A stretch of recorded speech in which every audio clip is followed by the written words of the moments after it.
M நோய்க்கு மருந்தாகும். சாய்நாதர் திருமேனி M கண்ணுக்கு விருந்தாகும்.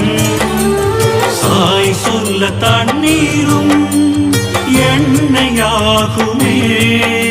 சாய் அள்ள அரிசியுமே அமிர்தமாகுமே. நாங்கள் சாயின் பக்தர் என்று சொல்ல பெருமைதான் அடைகின்றோம். ஷிரடி மண்ணை அடையும் பொழுது பூர்வ பலனை பெறுகின்றோம். சாயே சாயே ஆத்தாயே சகலமும் தந்தாயே. இம்மையும் அருமையும் தொடரும் துயரை நீயே தீர்ப்பாயே.